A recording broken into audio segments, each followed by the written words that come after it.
Hi, I'm George Grob, and I'm with the Eastern Evaluation Research Society. I've been a professional evaluator for many, many years, and I find myself today with the high honor of interviewing Eleanor Chelimsky, someone that I've looked up to since the time that I started doing evaluation, but even more since I've gotten to know her better over the years. So Eleanor, George, welcome. it's a pleasure to be here. The pleasure is all mine. So I'm going to ask you some questions here, and but you don't have to be boxed in by the questions I ask you. You can talk about anything you want. Okay. All right, the whole world. Right, exactly. So it's going to have two parts to it.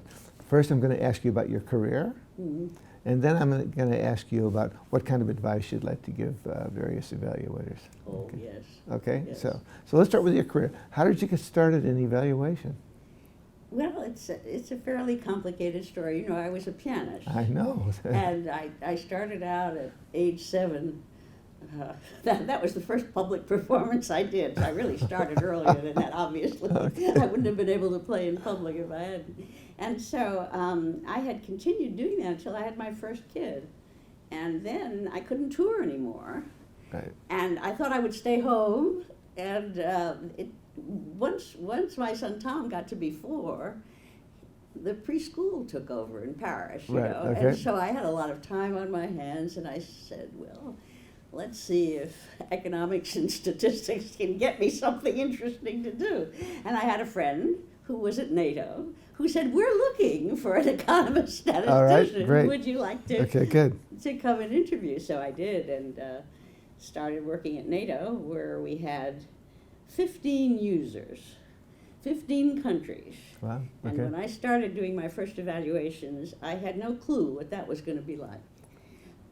I didn't even know about use at that time. I was interested in cost-benefit analysis and things of this sort, and you just did it, and you let the devil take the hindmost. If they didn't like it, they didn't like it. But I learned that you had to pay attention to what they thought, or your work was wasted. So that was a big and interesting lesson. I did some good work there. I'm proud of when I look back at it.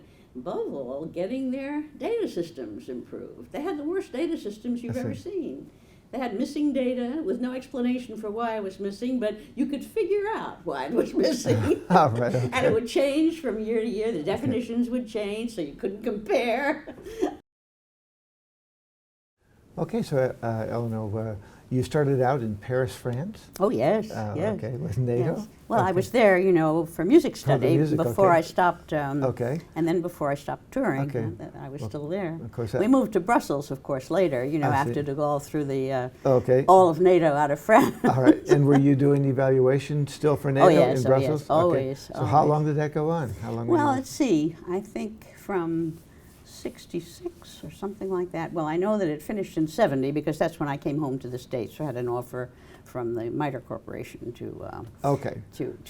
So I brought the kids back. I was worried that they were going to be totally French. My daughter refused to speak English at one point. That's amazing. That's pretty good. Oh, yes. So you picked up with MITRE, a French-named company. And not really. It stands for MIT Research Engineers. Oh, it's not MITRE. I see. No way. In any event, so let's pick it up there. So what kind of work did you do for MITRE? For MITRE, it went from defense work and deterrence and all those things to social work, to social program work. Okay, right. And it was an enormous change. Had to learn an awful lot of stuff, read Don Campbell again. I had read him in Europe, but it didn't have the same application, sort of visceral application that it had in the States. And it was just very, very interesting to change, very challenging. But what was wonderful was I just had 2 users, not 15. I had MITRE, plus the executive agency that we were working for. And that was, you know, that was a reasonable life. It was not like, you know, the other where people would get, you know, quite upset if they thought their national status was in some way being impinged by the corollary note that you put down at the bottom of page 67. That happened. Okay. So what are some of the subjects you worked on? Can you remember? At MITRE, you mean? Yep. At MITRE, oh yes. A lot of criminal justice, a lot of health care, welfare programs. Okay. and some education for John Evans Okay. at the Office of Education. Let's see what else. R&D. Okay. I looked a lot at the processes of R&D, of innovation, and of dissemination of knowledge, Okay. which was very interesting. Susan Salazan and Howie Davis were doing that at NIMH. Okay. And it was a big learning process. And so then I got into the issue of use, and I was getting very concerned with it. It hadn't been a problem at NATO. At NATO, the analysts thought, you know, we'll do the work, and hopefully it'll be good. What's important is that it can be replicated, and that it's scientific, and that it'll stand on its own. Whether they use it or not is beyond our control. We can't do that. But in the States, everybody felt that if evaluation was to be justified in some way, it had to be justified by use. Okay. And that began to bother me a little bit, because I thought that there were questions of truth that you wanted to get at, where people were either suppressing information. I saw that at NATO, so I knew this was the case in politics. Also, I mean, you read about it in Max Weber. So all I can say was that I started worrying about this obsession with getting stuff used if you could see that it was in everybody's best interest not to use it. Right, okay. So what I did was we had a symposium. This was an important thing for me. It was a learning experience. Do you remember the date? Yes, it was in '76. Okay. And it was on the use of evaluation. And what I did was I brought together sponsors from agencies and researchers. And they talked about, you know, what was wrong with evaluations that were specifically mentioned that had not been used, that had been left on the shelf. Okay. I got them, you know, to focus on particular evaluations, and also on one that was magnificently used. Why was that? And so we found almost immediately that everybody had very different conceptions of evaluation. Right. The users wanted something that answered their questions. Right. And the evaluators had their own interests in many cases. They were much more interested in whether the theory behind the program worked or not. Right. And the sponsors couldn't care less. Right, okay. They wanted to know how to fix the program so that people were happy and that the Congress would get off their back. Okay.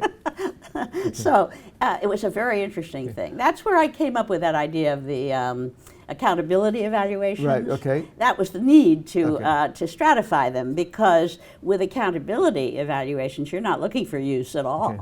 You So- shouldn't expect it. Right. And for knowledge, you may or may not, but for management, you absolutely need it. And for development, you know, developing capacity within agencies, that's when I learned about the need to do that, because I could see some of the agencies I had invited were talking about evaluation and they didn't understand it. Yeah. Well, that's interesting. So I'll just talk a little bit, a reference to the future slightly. So those two ideas of use and accountability, that's, as you learn later, sort of where I came into the expo. It's not about me, but I was wondering why we connected so well and so fast. So give me a sense at that time, in the MITRE days, if you will, and when you were engaging the evaluators and the government people about the use of it. What was the state of the evaluation community at the time? Was it large? Was it small? Was it concentrated? It was a reasonable size, but it was largely academics.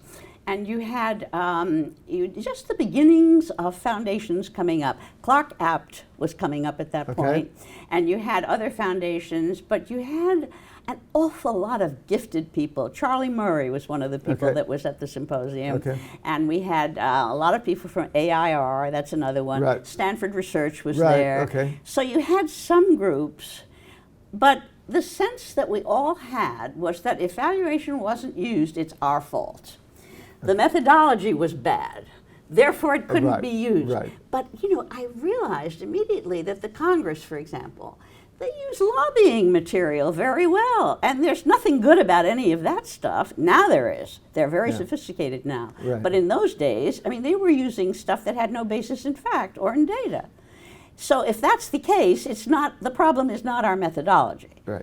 The problem is somewhere else. We needed to plan better for use. We needed to understand our users. It's a whole question of looking outside the profession and looking at the world we're trying to affect. So. So, and then, okay, so what was the next step after MITRE then? After MITRE, well, Elmer Stotz had seen that symposium. I see. So he said to me, right. Okay. I want you to come to GAO. Okay, all right. And so that was how that happened. Okay, and when was that? That 1980. 1980, okay, great. Yes, okay. just when President Reagan came in. Right, oh, okay, so that's when it was. All right, Yes, thanks, that helps. exactly. It was the beginning Okay. of block grants. The first Right. thing I All did right. there Okay. was how is it going to change evaluation if we move from categorical grants to block grants? And that was the first paper I did there. Okay. So at any rate, it was a whole new thing. I had never worked for the Congress, so just had to understand a parliamentarian kind of approach to things. The process is so different. It's not bottom up, it's lateral. Right. And how long were you there? at GAO, yes. 14 years. 14 years, okay. Yeah. Tell me a little bit more, as like a grand summary of the kinds of things we did. that you did at GAO. Well, the first thing was, I guess, the unstated idea that I had and that Elmer Stotz had was to show that evaluation could be used as a regular, routine tool that could work to show as a tool of oversight for the Congress, Right. but as a tool of good government, the way you use auditing. Right. And the idea was to do that in a way that showed that each study was not a precious artifact to be put under glass. This was something you had to be able to deal with and use like a piece of kitchen equipment, that you're eating every day and you need to be able to have a decent pan to saute things in. Okay. So that was the general idea. So my first thought was the credibility of this operation, because I knew we wouldn't succeed from work of Anthony Downs and people like that. That was very precious to me, the RAND Corporation earlier work. Right. I read it all very carefully. And I went around to the Congress and I talked to people, what are you expecting from us? Okay. And that was fascinating. There were some really good people there. Moynihan was there, my God. He said, above all, don't complexify. Don't complexify. Make things simple. Tell good stories. Okay, all right. And let me ask you two questions about that time. Okay, one will be about what were some of the subjects that you worked on? Oh, I worked on everything. At MITRE, I had come to see, first of all, I came from NATO where I was doing defense work to begin with. And at MITRE, I was into the social program area. But they let me see some of the stuff that was going on in transportation, in energy. They were doing a lot of energy and environmental work that was just fascinating. Okay. And I realized that a lot of the stuff they were doing could have benefited greatly from the tools that we use in social program evaluation, and that there were differences that were quite interesting in technological evaluation, because if you don't have people implementing a program, if you've got a piece of technology that's doing it, you can count that it's going to be the same thing in every place. Right. Whereas we have this external validity problem when we try to scale up, a program that works in Peoria, it's just not going to work in Boston. Right. Because the people are different, the approach is different, the practitioners, the patients, I'm thinking healthcare, of course, but it could be anything. So I loved that, and I realized that you could do all those things with similar methods. You had to make adjustments, but so I insisted that we be allowed to do not just health, education, and welfare, or all of those things, but also, transportation, agriculture, defense. Defense. Those are some of our best studies we did in defense. Now that you've mentioned some things that bring me to the second question I would ask. I'm sorry? You've mentioned some things now that take me to the second question I was going to ask about the work, because what I knew you for at that time was the methodologies that you developed and the discipline of it. Yes, that came about because the Congress was asking me questions that I wasn't anticipating. Instead of saying, how did that work? Or do an evaluation that shows whether this thing works or not, or what are the theories behind it and how do we know?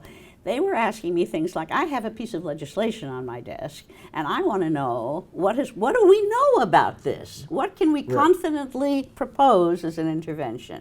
This was in all sorts of areas. That's how I came up with the idea of the evaluation synthesis. I used the work of Gene Glass and a whole lot of other people, and I said to myself, instead of just asking for a particular evaluation, what is the general knowledge, how about using it as a knowledge base from which to move on? And so we did that, and it was highly contested at GAO because Right. it came up with questions instead of answers. Right.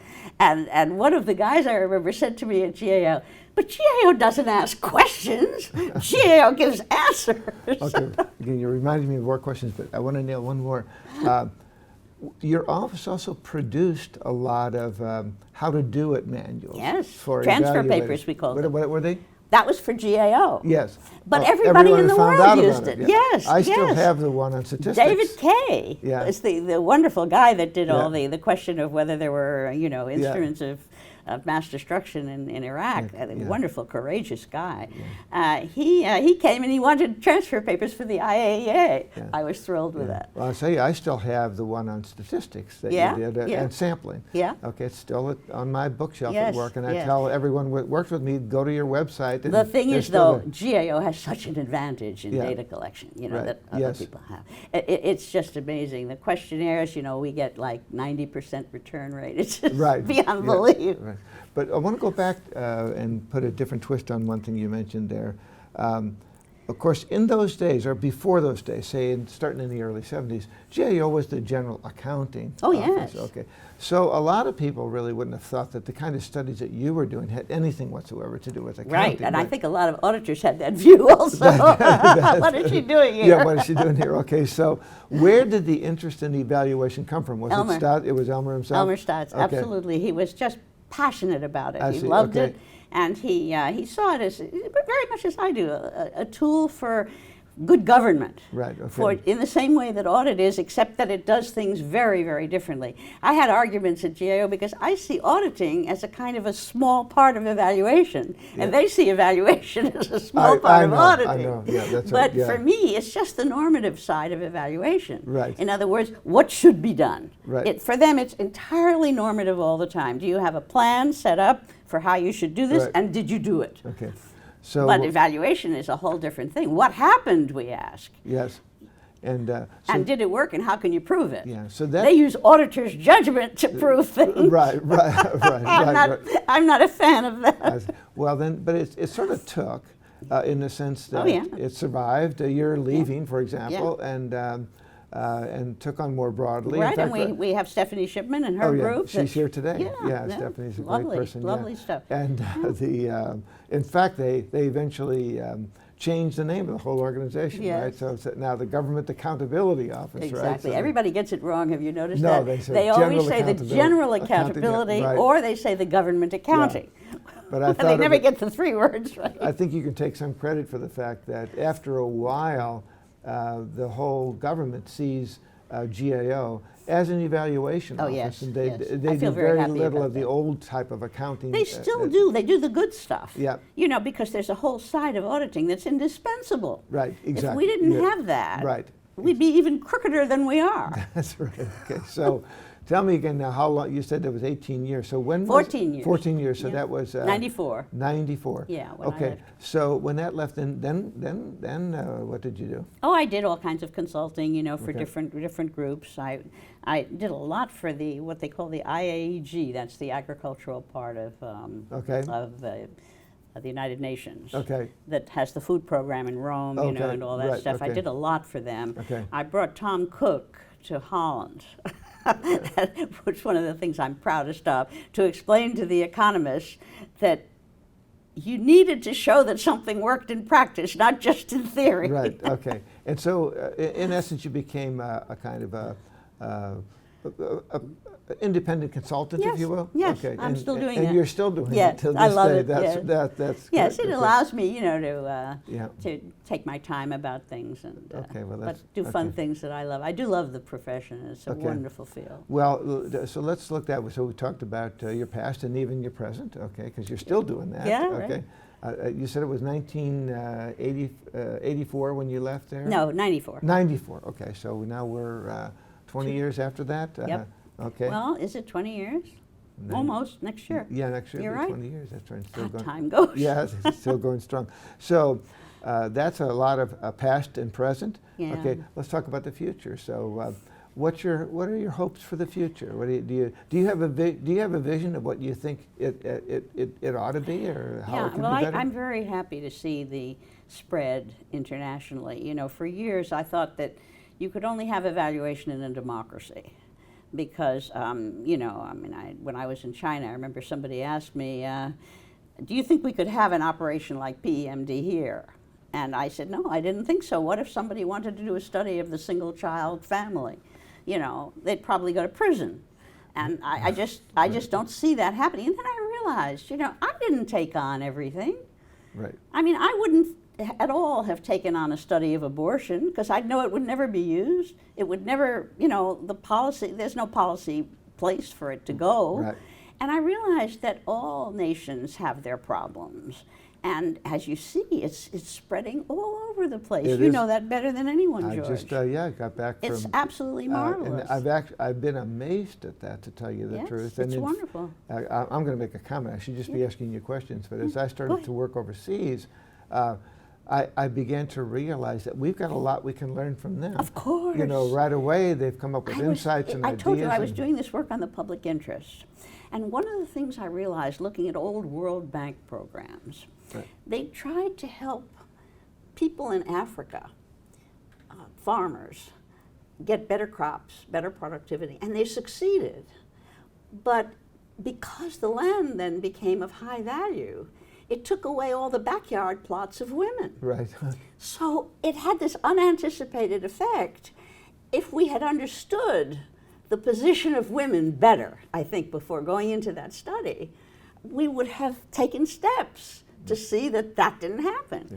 But so there are many things, you know, that you can learn from other people before you do interventions in their country. Well, it's a two-way street, and the movement now is to build up people from those countries to do the evaluations. Yes, and I think capacity development. Yeah, yes. I'd like to share one thing again with you that I discovered, and maybe you could comment on it, was that some of the donor nations, a couple that I was working with, they had flipped the coin on this, and flipped their whole way of thinking in the sense that the model had been that if USAID or one of the federal agencies gave aid to a country, then the proponents of the aid, such as USAID, would have to have an evaluation unit that would evaluate that program to make sure that it was worth. Okay, but now the strange thing that's happened recently is that in some countries they said, no, we want to evaluate that program. Well, they've understood the power of it. That's right. Yes, so it's an indirect power, but people understand after a while that it's really a very strong tool. Right, so the receiver nation now wants to do the evaluation. I thought it was very intriguing. Yeah. Okay, that may not be a good thing in all cases. Well, all these things have to run their course, and we have to see how they work. Yes, well, I mean, it depends what the issue is. But one more comment. I've been amazed at the origins now of international evaluation units, and what we're seeing, for example, who would have ever guessed that South Africa would come across with one of the strongest policies to build evaluation, as well as Central Africa, to actually make it part of their programs. Yes, I saw that, and I think it's a wonderful thing. It's such a hard thing for them. It's sort of like the U.S. after the Civil War, you know. I think if we had evaluation there, well, this is a silly point, but a backwards dream. I can't help thinking, you know, that we might have avoided some of the idiocies that went on. So we've pretty much gone through the history of the world here. Yes, right. As well as its future. That's right. So yes, that's right. So let me now go to the advice giving part. So, but there is one thing I would like to mention, and that is, I think it comes out of what we were just saying, George. It's the issue of sustainability. I think if we knew more about things like the public interest and the arguments that are there, we would be less surprised that something works and then it stops working, because you've had a change of administration and they don't believe in the same part of the public interest that you were working for before. You know, equality of opportunity, for example. You had all those marvelous programs in the 60s. You had, but you know, then people came in who really weren't interested in the equality of opportunity for others. That's right. And so, you know, the point is that with some neutrality, I think, and some rounding out of the issue with regard to the public interest as a whole for some of these programs, we would have got around some of those problems. So I'm thinking that sustainability is something we ought to look at. more. Okay. Now, what about individuals? So suppose you had a brand new evaluator, someone, there's several here, and they were to come and say, yes, well, is there any advice you'd want to give to a new evaluator in these times? Oh, yes, it's hard now. It's hard. Yeah. I think you should probably go into an evaluation with all sorts of arms, whatever you can get, and a good advisory board, all kinds of people to help you, and take their advice, when they give it to you. Because sometimes you have an advisory board and you don't pay attention. But I think it's also important to understand going in that you're the weak actor in this, that the politics of everything is going to sublimate what you do. And in some ways, you shouldn't go in expecting to win.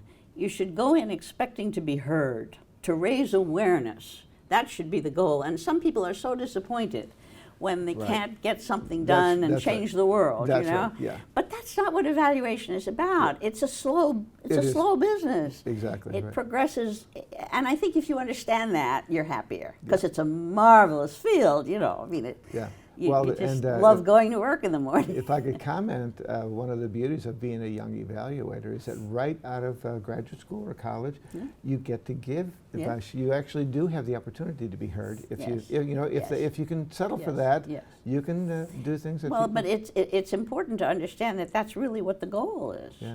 And so even when we talk about something that is very well used, sometimes it's simply a matter of informing people. Right. That's use. Yep. If you've changed somebody's opinion about the possibility of doing something a different way, that's use. Yeah. And now, so let's go now to the more senior people, the old hands that have been around, or let's say mid-hands. Let's say the person's been at it for 15 or 20 years now. So, well, I think looking at evaluation, as we're thinking about it in theory and practice, for instance, is a great thing, would be a great thing for us veterans, to confront more, the issues we're having. Get theorists to think about some of the practice problems we're having, like special interest groups. What is there about them? How can we prepare for them? Because they come in and hit you at the beginning of a study. They come in the middle. They try to stop the thing from being reported. We say evaluators must be independent. Well, they don't always need to be independent. They need to be independent when there are special interest groups trying to make it impossible for them to do their work.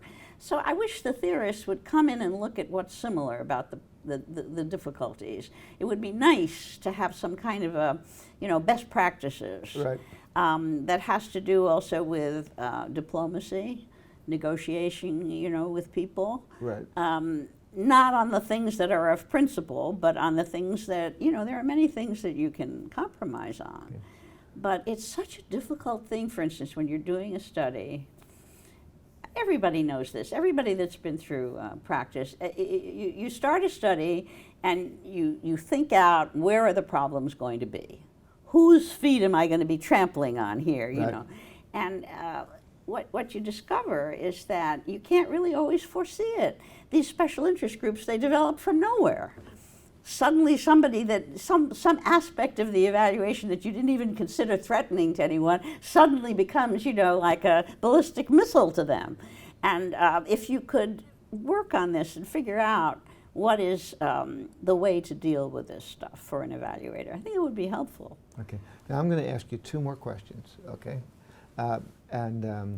The last one is going to be simply, is there one thing you'd want to take everyone to take away from of this interview? But before I ask you that question, is there anything else you want to say that I haven't thought about asking you? Oh, no, I think I'm talked out for the year. Okay.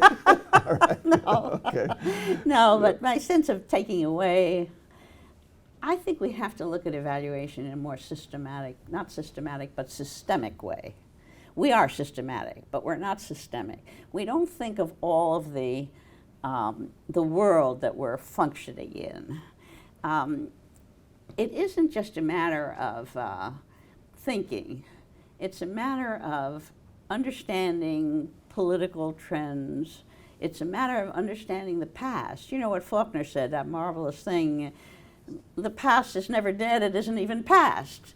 you know, it's in everybody's head. Right. And when you're talking with practitioners, for instance, in a healthcare study, they're thinking about, you know, how their great mentor of the 1920s was doing something, or probably 1950s. I'm getting old, so 1920 seems to be when people were being born. But, you know, my sense is that it's important to understand where people are coming from. And as practitioners, as people going through a program, when I first went to GAO, I saw all kinds of evaluations of old people's programs that never interviewed a single old person. Right. Never. They talked to the administrators, they talked to the people running the programs, but nobody had a clue what it was like to go through those programs. And of course, the real issue for old people in so many of these is, were they treated with dignity or not? Yes. And you don't get that from any of those evaluations. There's no way to get them. So my sense is we should think more systemically. I don't mean systematically. We're more than enough systematic. Okay. Well, I think that was our planned interview and it's over, but I noticed one thing as we were talking, which is it's not over yet, Eleanor. Yes. You know, we can keep doing this for a bit, right? So I don't know, maybe there will be another interview. You know, maybe a last but maybe not. So it's good we did it. A last gasping interview, who knows yes, what, but yes.